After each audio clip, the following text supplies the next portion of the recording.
to the second episode of Cream Soda Revolutions.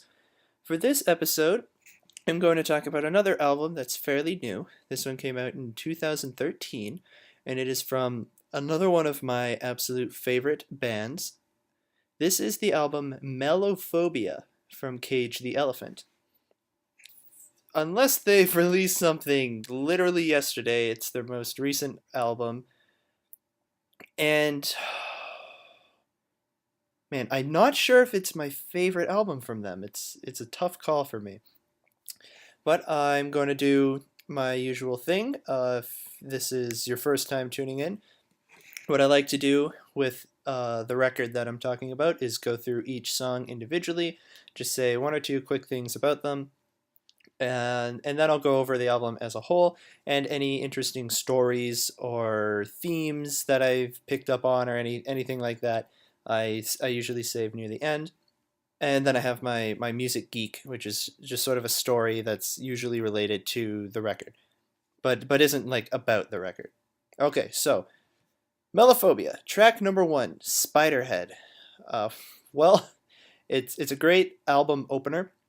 One thing that I always look for in a record is the first song and the last song. To me, are the most vital songs on the album, because the first song is the one that has to get me excited and prepared to listen to the record, and then the last song has to either get me back in the mood to start over again, or leave me feeling satisfied enough that the album is over and I'm satisfied with not hearing any more from this record.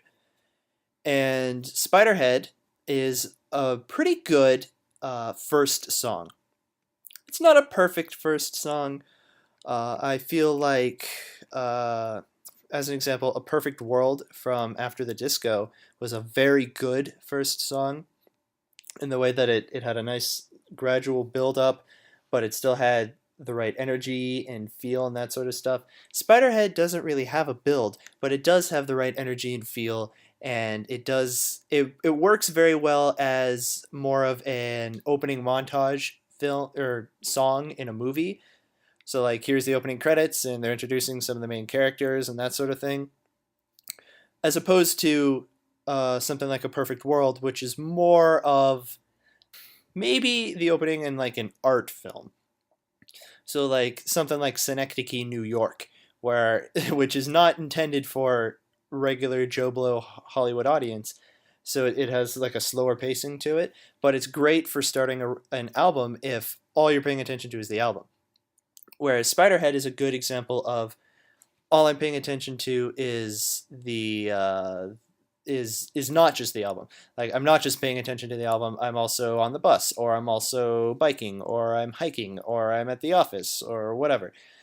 Or this is a Hollywood action film or family film or whatever. So there's more things that I'm paying attention to. Really cool lyrics. Spiders in my head, spiders in my mind. That's a cool line. Other than that, yeah, great feel to open the track, and it gives you enough familiarity if you came from Cage the Elephant's previous two albums, while also being new enough that you can get the feel that you're going to expect from the rest of the record. Next, Come a Little Closer. I I think this is my favorite song on the record, and I say that because if you ask me in 2 days, I may have a different answer. But as of right now, Come a Little Closer, I'm going to say is my favorite song on the record. It slows it down a little, which is perfectly fine coming out of Spiderhead. Great single, probably the most radio-friendly song on here, except for perhaps the 10th and final song, Cigarette Daydreams, which is the one that I keep hearing on the radio. But great track. Anything specific about this one? I don't know. It has a very catchy chorus. I don't know if there's anything in particular. It's one of the more pop influenced tracks on this record, I guess.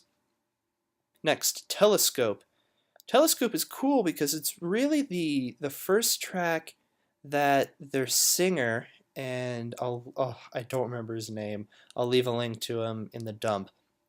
But this is one of the first tracks where the singer really opened up about himself.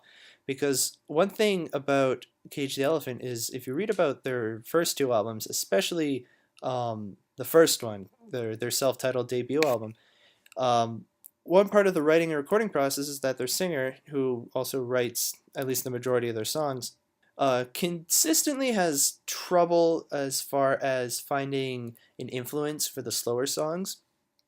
And Telescope is one of them. It's a slow song, it's a ballad.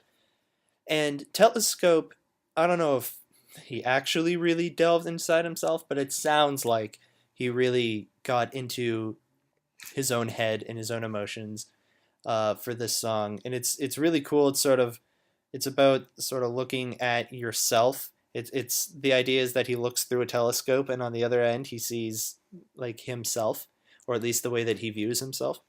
It's a really cool sort of metaphorical way of explaining like self esteem and like building your self esteem and finding self worth and that sort of thing. Very cool song. Not one of my personal favorites. Again, I'm always going to be biased towards the faster paced songs, partially because I'm a drummer, so the slower songs are usually boring to me. Anyway, next, another contender for favorite song. It's Just Forever. And this one features Alison Mosshart. And she's one of the vocalists on this track. I guess like you could say she's the primary vocalist. Like it took me a few listens to even determine if their regular singer is even singing on the track, and I'm pretty sure he is. But very cool, very art rock y, very like her voice definitely suits it really well. Like she comes from sort of like a bluesy and like almost like a punk sort of background, which I know sounds weird, but the song is a little bluesy and a little punk, and her voice works super well for this for the vocals for this track. I like how this song, or in this song in particular at least, they're really experimenting. Like the song has two different tempos. It's usually an upbeat around 130, I want to say. Yeah, sort of tempo, but then the chorus slows way the hell down and goes from being in 4 to being in 3, and I think it goes down to like, oh sorry, going from 4 to being in 6, goes from 4/4 to 6/8, and it goes down to, I don't know, 90 beats per minute or something like that. Uh, and then they go into the next verse and it's back up to their 120, 130 in 4 thing. And then right at the end they have this super like prog jazz piano breakdown that's like half noise, like just notes, and it's really cool. And the song's about being super clingy. Like It's Just Forever is like we're going to be together forever, but they turn that from being like cute Disney movie to being really creepy, clingy, like probably used to stalk you, sort of clingy. And so the end sort of helps to solidify that sort of like friggin' nuts mindset. Really, really great song, really experimental song. Whenever I show someone this album, this is usually one of the two songs that I'll show. I'll usually show this one and Come a Little Closer. Just because it's like, if you can't handle how weird this song is, I don't think you'll be able to handle the record. Like, this is about as weird as it gets. Next one, Take It or Leave It. This one's a little weird, but in the other direction. Cage the Elephant is a rock band, and especially their second album is kind of punk and grunge influenced. Their first album is just kind of like straight indie rock. This one is more art rock. And Take It or Leave It is probably the most removed from their second album, Thank You Happy Birthday, which is their punk and grunge oriented one. Take It or Leave It's the most removed from that. It's almost kind of kishy and like childlike. Like a lot of the melodies and the rhythms and stuff almost sound like this is a song that's on a children's program. Not necessarily like a preschool program, but a show aimed for like, I don't know, 8-year-olds, let's say. But it works. It doesn't sound boring. It's not kishy to the point where it's irritating or it takes away from the song's integrity. It's just that's the sort of rhythms and melody that they're going for with this song. And it's a cool song about relationships, which everyone could write nonstop and never finish writing songs about relationships. Next, we're about halfway through the record now. Halo, song number 6. I think it's the shortest song on the album. 1, 2, 3, 4, 5, 6. Yes, it is.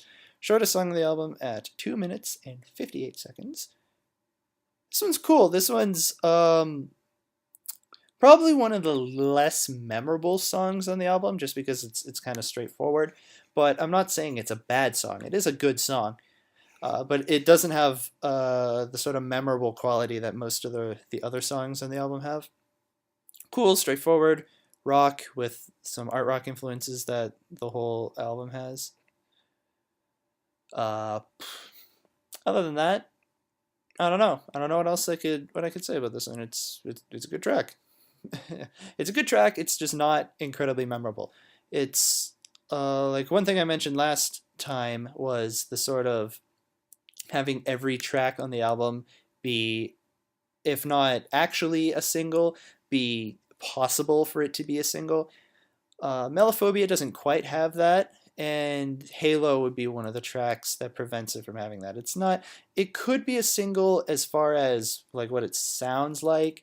Like it's pretty radio friendly. The only problem is it's not really memorable.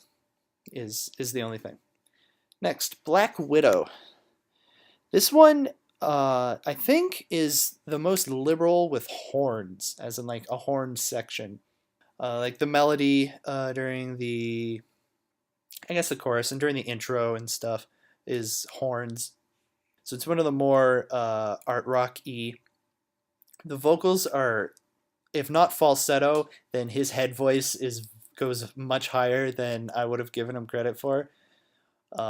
Which is very uncharacteristic for Cage the Elephant.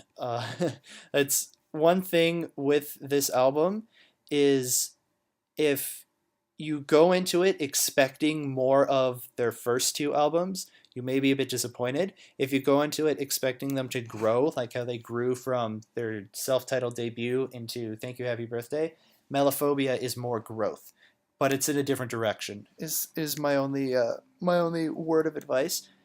And Black Widow is a very different direction sort of song for them. Again, it has the horns. It's very art rock and indie rock as far as sound is concerned. And then he goes falsetto for the whole track, which is very non-Cage the Elephant, but it works really well. He has a decent falsetto voice.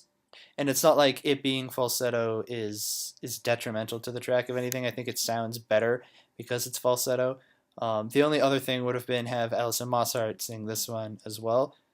But the point is, like, the song is about a woman who's this Black Widow, who's this poisonous sort of character when it comes to relationships. So I don't know if the lyrics would have to be rewritten for Allison to sing it, but it's a good track. He does a good job on it. You know, I'm not trying to bring it down. It definitely works very well.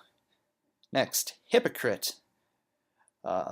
Brings the energy down from Black Widow. Black Widow is a very energetic song. Brings the energy down. This, I guess, is the other one, kind of like Halo, that's not quite as memorable. In fact, for a little while, when I was first listening to this album, like the first few times, after I got far enough in, how do I say this?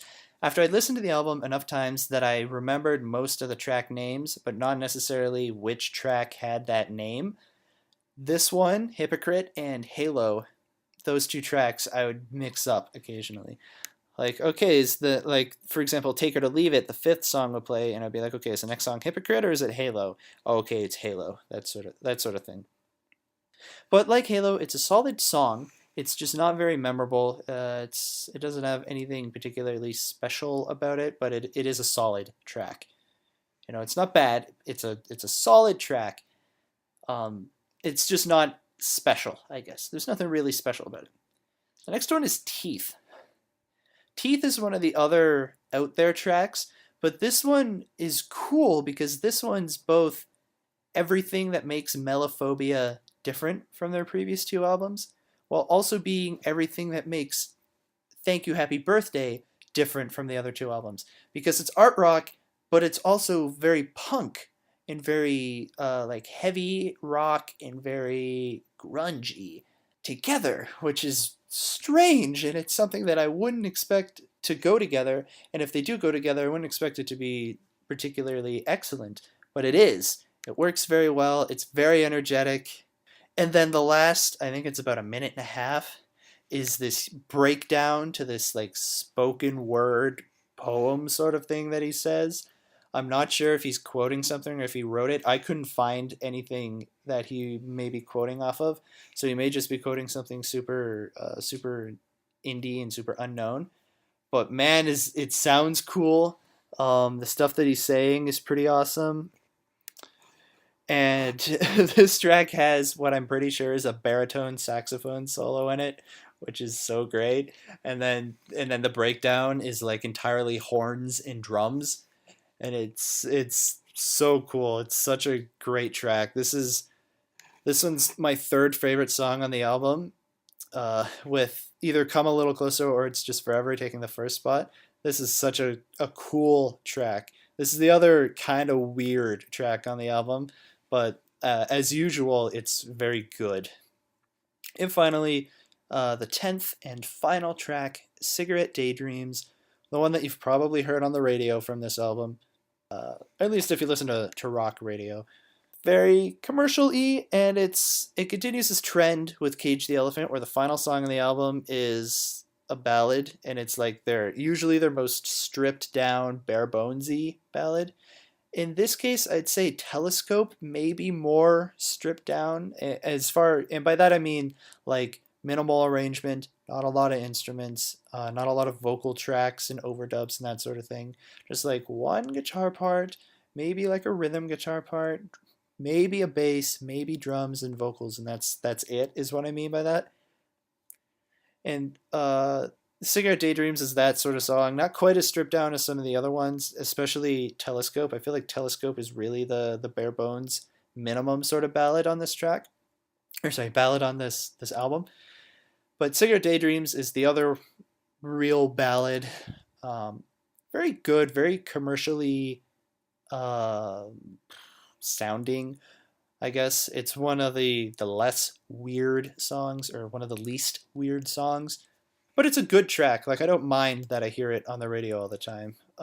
It's not like, oh man, I hear this song all the time, I can't get it out of my head, I just hate it at this point. It's pretty good. So, that is the album as a whole. So next, I'm going to talk about stories and stuff like that about the album. Okay, so the first thing that I want to talk about has to do with the name, Melophobia. Now, I'm sure you know phobia means fear, but what in the darn hell is Melophobia? Well, Melophobia is a fear of, or aversion to, as in aversion, one word, to music. So it's fear of music, essentially. Now, why on earth would you name your record that you want to sell that has music on it, Fear of Music? Well, this is really cool. Like I said, their second album, Thank You Happy Birthday, was very punk influenced and very grunge influenced, and the band cited that as cool, but almost kind of a problem. Like, they felt like they were almost copying other people. So they decided, you know what, for this next one, we don't even want that to be a possibility. We don't want outside influences to even be a thing. Like, at this point, we've taken bits and pieces from other artists and other bands, and we've crafted what is Cage the Elephant. And now we don't want to just be copying someone else. We want Cage the Elephant to only be influenced by Cage the Elephant. So what they did was, I don't know how physically they did it, but they essentially locked themselves out from other influences. So like, they didn't listen to the radio, they didn't go to concerts, anything like that. They did basically as much as they could, aside from literally locking themselves in a room, which honestly, I wouldn't be surprised if they did actually lock themselves in like a house or something, and wrote the album and probably recorded the album without listening to other bands and other artists and stuff like that. And I think this is really cool. I think it's, in the very least, cool that someone has done it. I'm not sure if it's a great precedent for other bands to be following, but I do think it's very interesting that at least one group has done this, has sort of taken the lead and said, you know what happens if we don't get any other influences, or at least don't knowingly get any other influences while we're writing and recording an album. And what did it end up being? Well, it ended up being something that I'm not sure I can say is 100% unique. It's very different. It's pretty different from their previous two records. Like, I'm surprised that they must have had a great contract with their record label. Um, I'm not sure who they're signed to, if they're signed to anyone. But one of the things with your contract when you get signed to a record label is you have to be producing commercially viable albums. And what that means is part of that is you have to sound like you. So, for example, if you're a folk artist and you turn in a heavy metal album, they're going to say, no, go and record something else because this isn't you. And Melophobia is kind of skirting the edges of sounds like Cage the Elephant if you're coming from the perspective of their previous two albums. So, because of that, I think it was a very good growth um, experiment for them, and I think the growth that they achieved by locking themselves out from other influences was very good. You know, like it's not like they had a weird, shitty prog for the sake of being prog record. Like it wasn't like a John Cage moment where they're like, we're gonna redefine what music is. um, but that being said, I can't say that it doesn't sound like other artists.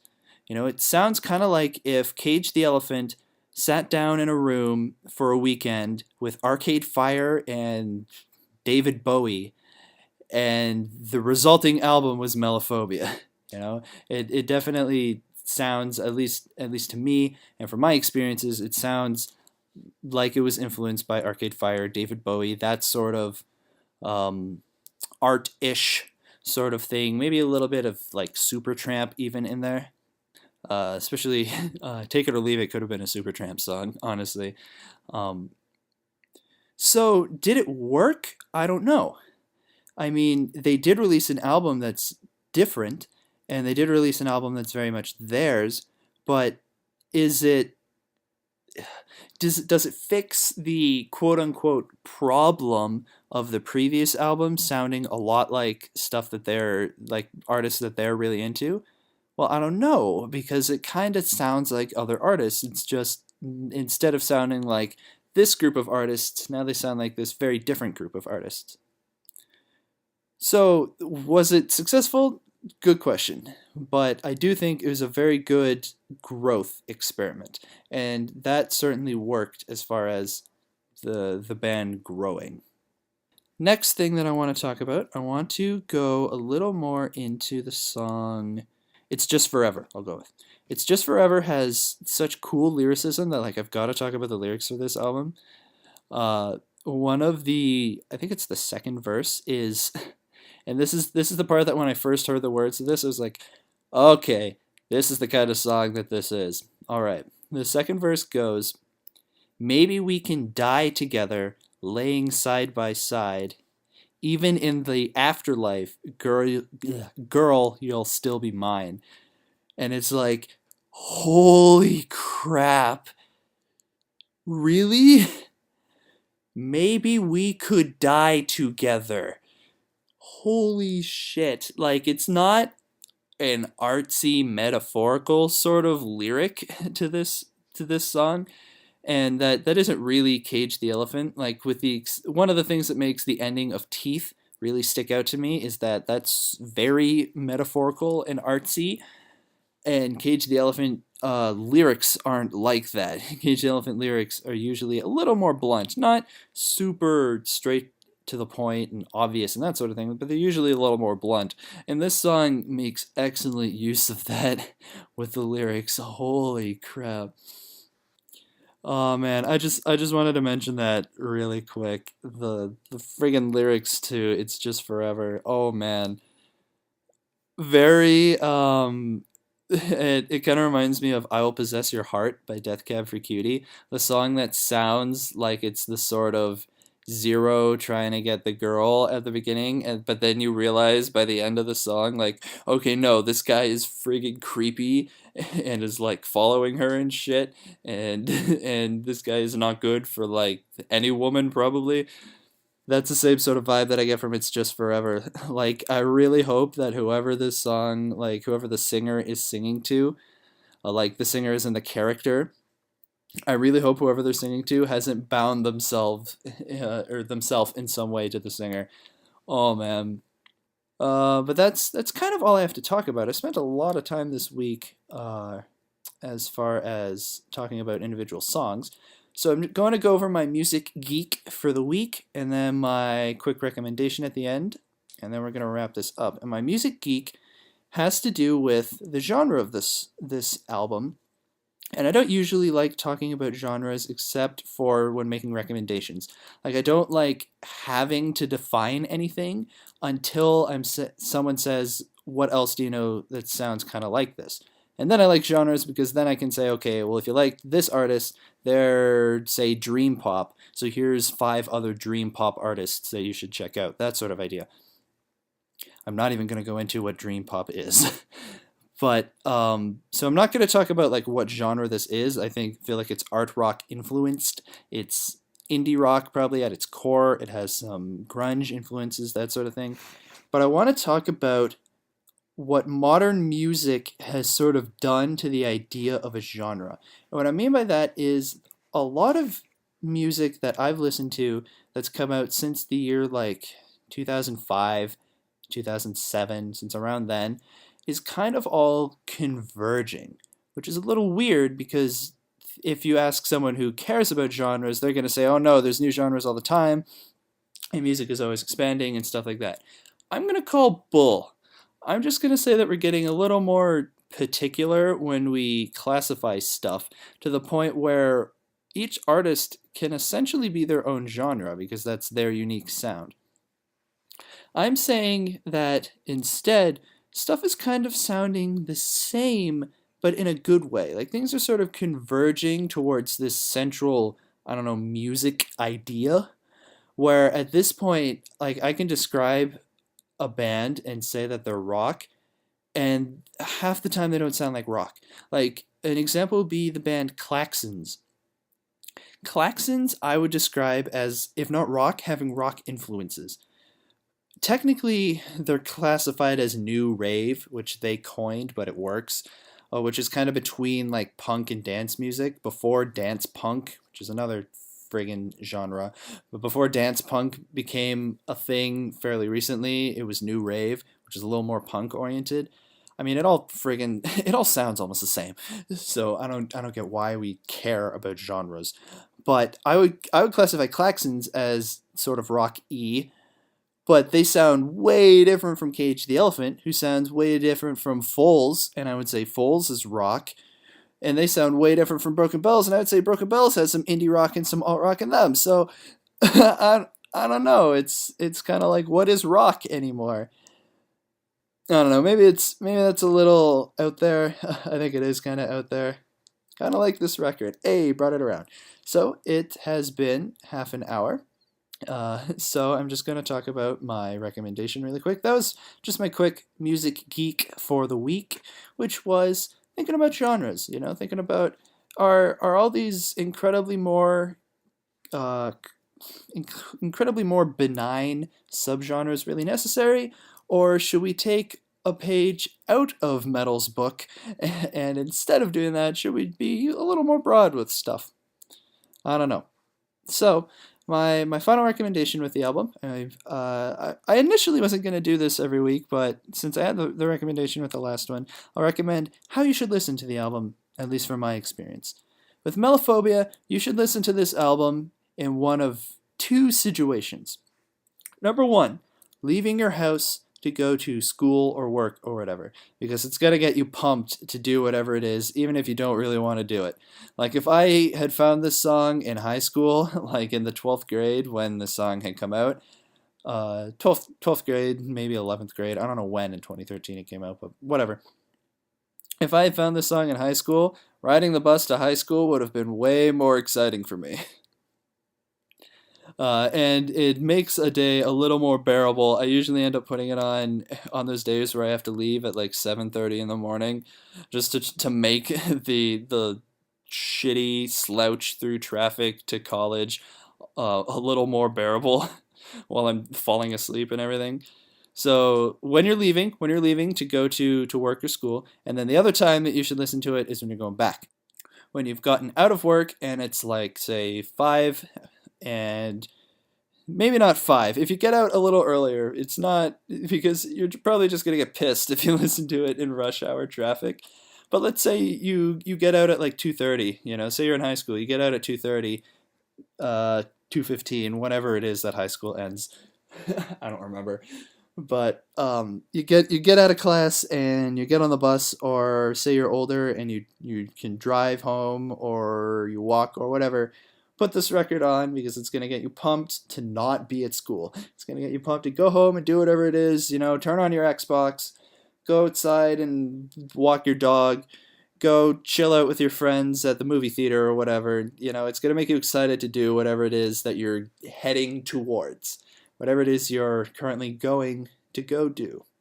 So, that is the end of episode 2 of Cream Soda Revolutions. This has been Melophobia by Cage the Elephant. I have been New Yorker.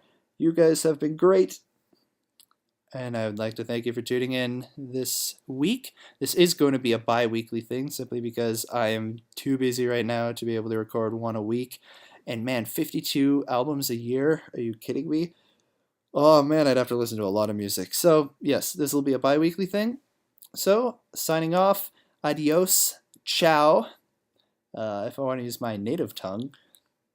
Thank you for tuning in, and I will see you next week. Bye-bye now. I'm going to cut that the fuck out, Jesus.